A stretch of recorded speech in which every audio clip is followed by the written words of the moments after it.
Bonjour à tous. Avant de commencer, je tiens à remercier chacun d'entre vous pour votre soutien à cette chaîne.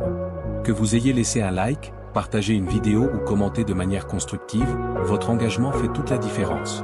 Je vous en suis sincèrement reconnaissant. Aujourd'hui, j'aimerais vous parler d'un sujet qui nous concerne tous, la manière dont notre esprit peut devenir notre plus grand allié ou notre pire ennemi. Vous est-il déjà arrivé d'avoir l'impression que la vie place obstacle après obstacle sur votre chemin? Que malgré tous vos efforts, vous n'arrivez pas à avancer? Il est facile de se sentir submergé, paralysé par la peur ou découragé par l'échec. Mais si je vous disais que votre état d'esprit détient la clé pour tout surmonter? Que la façon dont vous percevez les défis peut transformer votre réalité? Aujourd'hui, nous allons explorer comment développer un état d'esprit résilient, capable de faire face à tout ce que la vie vous envoie. Si vous êtes prêt à reprendre le contrôle, à cesser d'être dominé par vos pensées et à utiliser votre esprit comme un outil puissant, alors restez bien avec moi. On plonge ensemble dans cette réflexion essentielle. 1. Ne soyez pas prisonnier de votre esprit, utilisez-le comme un outil. Nous nous retrouvons souvent piégés dans nos propres pensées, doutes, inquiétudes, scénarios négatifs. La plupart des gens vivent dans une prison mentale sans même le réaliser. Les stoïciens nous rappellent une vérité essentielle. Nos pensées ne sont pas des faits. Elles sont des états passagers. Commencez simplement par demander. Index revers pointant vers la droite blanc, cette pensée m'aide-t-elle ou me limite-t-elle? Si elle vous limite, remettez-la en question. Vous n'êtes pas obligé d'y croire.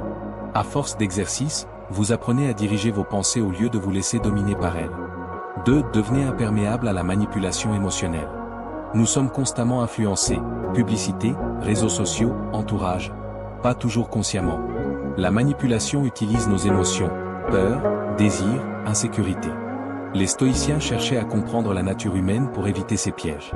Ils maîtrisaient leurs réactions, ce qui les rendait beaucoup plus difficiles à influencer.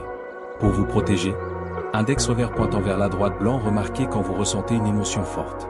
Index revers pointant vers la droite blanc, demandez-vous, est-ce vraiment ce que je pense, ou ce qu'on me pousse à penser? À partir du moment où vous faites une pause, l'influence perd son pouvoir. 3. Ralentissez avant de décider.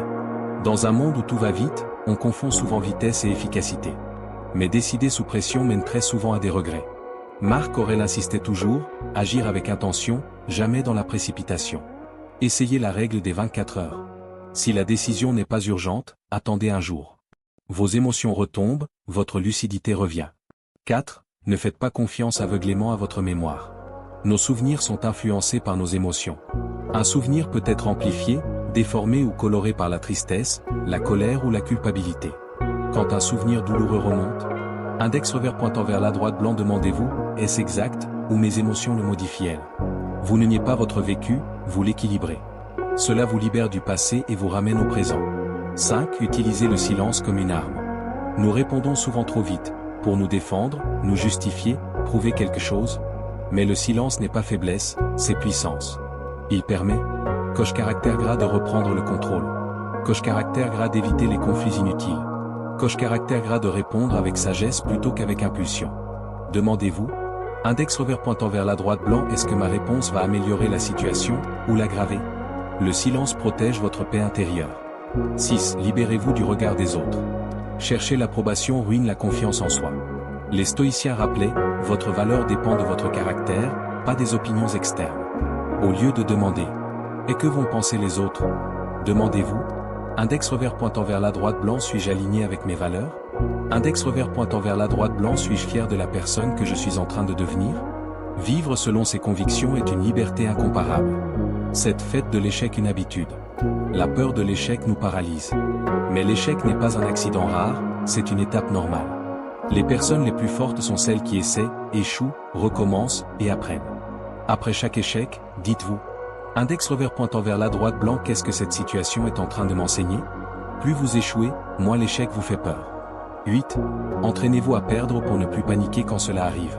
La peur de perdre crée de l'angoisse. Les stoïciens pratiquaient la préméditation des malheurs.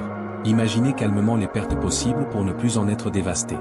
Essayez, et laissez volontairement votre téléphone de côté quelques heures. Et interrompez temporairement une habitude. Détachez-vous d'un objet auquel vous tenez. Vous comprendrez que vous pouvez vivre sans dépendre de certaines choses.